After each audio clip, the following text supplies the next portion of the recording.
మీ personal interviews మరియు వ్యాపార ప్రకటనల కొరకు ఈ నెంబర్ని సంప్రదించండి.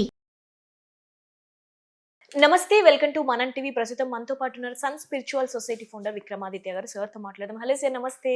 సూర్యోస్మి తల్లి 10 ఆరోగ్య సూత్రాలు చెప్పండి సార్. జనరల్ గా ఇది ఫాలో అవ్వండి, మీరు ఇది ఫాలో అయితే మీ లైఫ్ స్టైల్ చాలా బాగుంటది అనడానికి ఒక మంచి 10 ఆరోగ్య సూత్రాలు చెప్పండి సార్. సూర్యోదయానికి పూర్వమే నిద్ర లేవటం, రాగి పాత్రలో నీళ్లు కానీ లేకపోతే మట్టి కుండలో నీళ్లు కానీ అవసరానికి తగ్గట్టు సూర్యోదయానికి పూర్వం నిద్ర లేస్తే మాత్రం మినిమం ఒక ½ లీటర్ నుంచి 1 లీటర్ వరకు వాటర్ తీసుకోవడం. అదేదైనా అది రాగి చెంబులో నీళ్ళు అయినా కానీ లేకపోతే మట్టి పాత్రలో నీళ్ళు అయినా కానీ స్థిరంగా ఉంచబడినటువంటి సర్ఫేస్ టెన్స్ సాంద్రత కలిగిన పాత్రలు, బాటిల్స్ కాదు, చెంబు, కుండ. ఇవి ఎందుకు చెప్తున్నాం అంటే సర్ఫేస్ టెన్స్ క్రియేట్ చేయబడుతుంది అక్కడ. ఆ పాత్రకి కూడా ఒక ఎనర్జీ ఉంటుంది, బాటిల్స్కి ఆ ఎనర్జీ ఉండదు.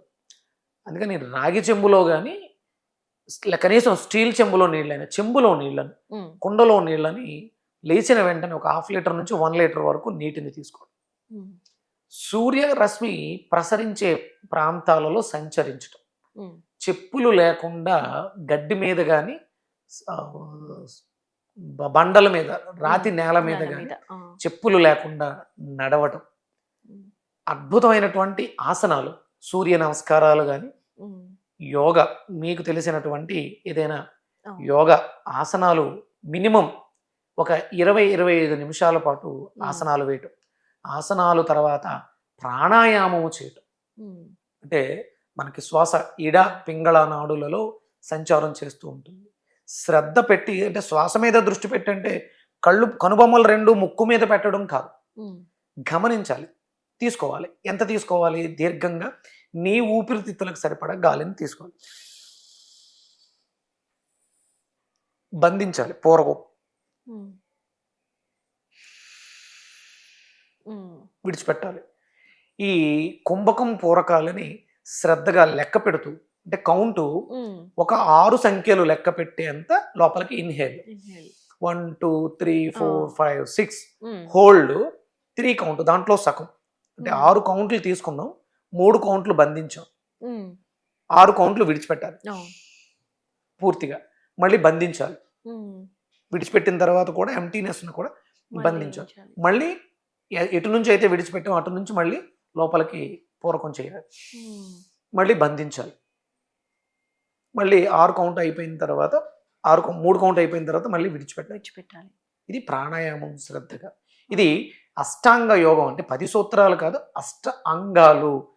మనం ఆరోగ్యంగా జీవించడానికి ప్రధానంగా ఇక్కడ ఆహార విహార వ్యవహారాలు కూడా ప్రధానంగా తీసుకున్నప్పుడు ఇక్కడ ప్రాణాయామంతో మనం ఒక కార్యక్రమం పూర్తయింది. ఇంటికి వచ్చిన తర్వాత ఎంతైతే శ్రద్ధగా సూర్య పానాన్ని చేసామో, సూర్య కిరణాలను స్వీకరించామో అంతే శ్రద్ధగా స్నానాన్ని ఆచరించాలి.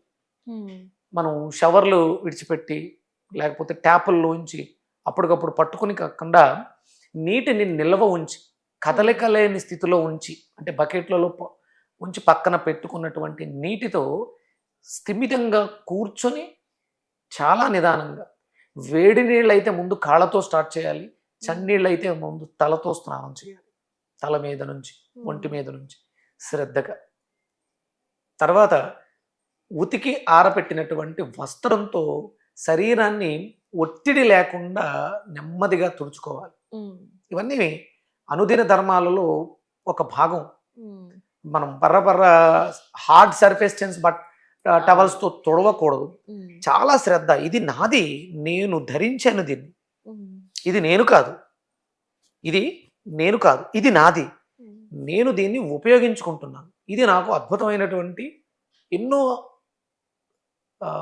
ప్రాక్టికల్ థియరీస్కి ఉపయోగపడాలి, డ్రైవింగ్ చేయడానికి ఉపయోగపడాలి, నేను డబ్బు సంపాదించడానికి ఉపయోగపడేది. ఇవన్నీ ఇది నా ఇన్స్ట్రుమెంట్. అంటే మనం ఒక బైక్ని, కార్ని ఎంత శ్రద్ధగా సర్వీస్ చేస్తాం, ఇది ప్రతినిత్యము సర్వీస్ చేయాల్సినటువంటి అద్భుతమైనటువంటి యోగం కలిగినటువంటి పదార్థం. దీన్ని చాలా జాగ్రత్తగా రక్షించుకోవాలి. అందుకని ఇంత శ్రద్ధ. ఏదో పోసేసుకున్న 2 చెంబులు రుద్దేశం సొబ్బులు అన్నట్టు కాకుండా దీన్ని చాలా శ్రద్ధగా మన పూర్వం నలుగు పిండి, నువ్వుల నూనె ఇవన్నీ చాలా అవును, శ్రద్ధగా అవును. ఉండేవి. సువాసన భరితమైనటువంటి సుగంధ ద్రవ్యాలతో కలిపినటువంటి సున్ని పిండిని వాడేవాడు. అందులో ప్రధానంగా ఉసిరి ఉండాలి, పటిక పొడి ఉండాలి. మనం స్నానం చేసే వాటిలో దాంట్లో. ఉండవలసినటువంటి అంటే సోడియం, ఉప్పు, ఉప్పు నీళ్ళతో స్నానం చేయటం, ఉప్పుని నీళ్ళలో కలుపుకోవడం, ఇవన్నీ శ్రద్ధగా చేయాలి. అయిపోయిన తర్వాత శుభ్రంగా తుడుచుకొని మనం మనకి కేటాయించినటువంటి మీకు నచ్చినటువంటి దైవానికి నమస్కరిస్తూ గుంజిళ్ళు తీయాలి. గుంజిళ్ళు ఎందుకు తీయాలి? మన శరీరం మూలాధారం బాగుండడం కోసం గుంజిళ్ళు తీయాలి. అందుకని గణపతిని ప్రధానంగా పెడతారు అక్కడ. గుంజిళ్ళు తీయడం ద్వారా మూలాధారం బాగుంటే బ్లడ్ బాగుంటుంది, మన శరీరంలో రక్తం యొక్క ఉత్పత్తి బాగుంటుంది. క్వాలిటీ, ఒక మనిషి ఆరోగ్యంగా ఉండడానికి quality of blood, quantity of blood, purity of blood, quality ఉండాలి. దాంట్లో ఉండాల్సినటువంటి పోషకాలన్నీ ఉండాలి. క్వాంటిటీ సరిపడా ఉండాలి, అది శుద్ధంగా ఉండాలి. స్వచ్ఛత లేకపోతే ఎన్ని క్వాలిటీస్ ఉంటే ఎంత ఎక్కువగా ఉంటే లాభమే ఉంది. స్వచ్ఛమైనటువంటి బ్లడ్ ఉండాలి. అంటే అది ఉండాలి అంటే ఇక్కడ మనం తినే పదార్థం,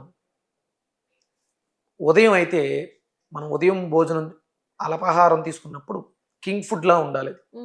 అది స్ప్రౌట్స్ కింగ్ ఫుడ్ అంటారు. అలాగే ఆకుకూరలు, కాయగూరలు, ఫ్రూట్స్ ఇవన్నీ హెవీగా తీసుకోవాలి ఉదయం.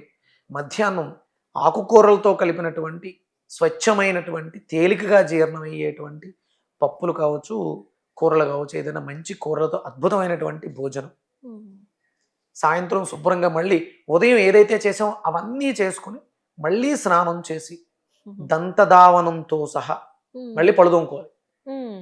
అప్పుడు 1 గ్లాసుడు పాలు, అంతే.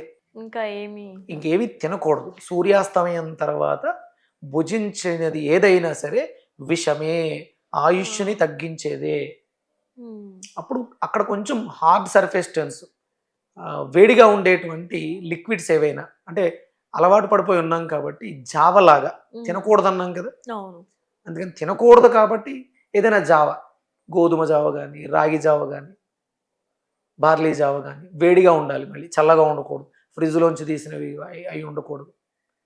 కనీసం గ్రీన్ టీ తాగాలి. కంపల్సరీ పాలు తీసుకోవాలి.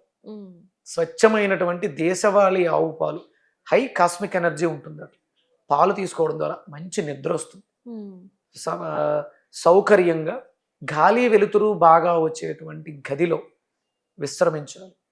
8 గంటల పాటు ఎలాంటి డిస్టర్బెన్సెస్ లేకుండా నిద్రపోవాలి.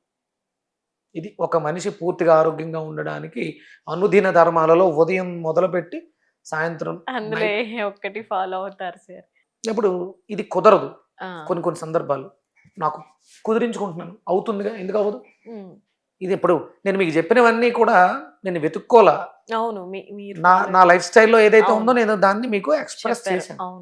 4:30కి లేస్తాను, వేడి నీళ్ళు పెట్టుకుంటాను, శుభ్రంగా 2-3 గ్లాసులు తాగేసి వాకింగ్కి వెళ్తాను, యోగా అన్నీ చేసుకుంటాను, ఇంటికి వస్తాను. ఇవన్నీ నేను చేసేవే, నేను చేస్తున్నవే. ఇది నా జీవన విధానం. నాకు ఆరోగ్యంగా ఉంది, నేను ఎలాంటి మందులు మింగాల్సిన అవసరం లేదు, గ్యాస్ట్రిక్ లేదు, కడుపు మంట లేదు, కడుపులో మంట లేదు, సంపాదించేయాలి అవసరానికి తగ్గ సంపాదన, అన్నీ బాగుంటాయి, పర్ఫెక్ట్. ఇది ఉంటే మీరు డబ్బు కోసం వెంపర్లాడక్కర్లేదు, ఆరోగ్యం కోసం. ఎందుకంటే డబ్బు ఎందుకు కావాలంటే ఆరోగ్యాన్ని రక్షించుకోవడానికి. ఇప్పుడు మీరు అంటే మళ్ళీ అంటున్నాను కాదు, మీరు మేకప్ వేసుకుంటే బ్రైట్ గా కనిపిస్తారు. నా కోసం బ్రైట్నెస్ కోసం మీరు ఏం ట్రై చేయక్కర్లేదు, న్యాచురల్ గా ఉంటది. అవును, ఇవన్నీ జీవన విధానంలో ఎందుకు కుదరదు? ఉదయం లేవడం కుదరదా? నైట్ పడుకోవడం కుదరదా? నైట్ పడుకోవడం కుదరట్లేదు. దాన్ని మార్చేస్తే ఉదయం లేవడం కుదురుతుంది. నైట్ లేట్ చేస్తున్నాం, ఇది నాది, ఇది ఆరోగ్యంగా ఉండాలి. ఇవి ఎన్నో చూడాల్సిన అందాలు ఉన్నాయి.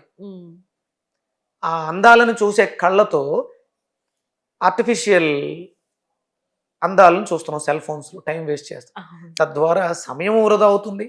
అందాలను చూడవలసినటువంటి కళ్ళు, చక్షువులు కోల్పోతున్నాంగా, చూపును కోల్పోతున్నాంగా. మరి దాన్ని రెస్ట్ ఇస్తే ఉదయం లేచి చూడాల్సిన అద్భుతమైనటువంటి ప్రకృతి రమణీయత ఎంతో ఉందిగా. ఏదైనా కావచ్చు, అందమైన కళ్ళు అందమైన ఆడపిల్లను చూడడానికి అద్భుతంగా ఉపయోగపడతాయి, అందమైన ఆడవాళ్ళు మగవాళ్ళని చూడడానికి కూడా ఉపయోగపడతాయి. ఇద్దరికి చక్షువులు అవసరం. ఇవి మనం ఇవన్నీ పాటించగలిగితే మీకు నైట్ పడుకునేటప్పుడు కళ్ళను కాపాడుకోవడానికి అద్భుతమైనటువంటి ప్రక్రియ ఏంటంటే స్వచ్ఛమైనటువంటి దేశవాళీ ఆవు నెయ్యి ఒక చుక్క కళ్ళలోనా? కుడి కంట్లో ఒక చుక్క ఎడం కంట్లో వేసుకోవడం ద్వారా మనం చేసే పొరపాట్ల వల్ల డ్యామేజ్ అవుతున్నటువంటి చూపు మెరుగవుతుంది. ఓ మంచి టిప్. ఉమ్. అలాగే ఒక్క చుక్క చేతి వేలకి రాసుకొని ముక్కు రంధ్రాల్లో రాసుకోవడం ద్వారా గురక పక్కన పడుకున్న వాళ్ళకి ఎలాంటి ఇబ్బంది లేకుండా సౌకర్యమైనటువంటి నిద్ర వస్తుంది. కొంచెం వీలైతే వెన్న ఉంటే లిప్స్కి రాసుకోవడం వల్ల న్యాచురల్ బ్రైట్నెస్, పింక్ కలర్ పెదవులు, దొండపళ్ళ లాంటి పెదవులు సొంతం అవుతాయి. ఒక్క చుక్క నువ్వుల నూనె చెవిలో వేసుకోవడం ద్వారా ఉదయం నుంచి సాయంత్రం దాకా ఎంతో చెత్త మాటలు వినుంటాం, మంచి మాటలు కూడా ఉంటాయి అందులో. ఇవన్నీ కూడా పూర్తిగా వానిష్ అయిపోతాయి.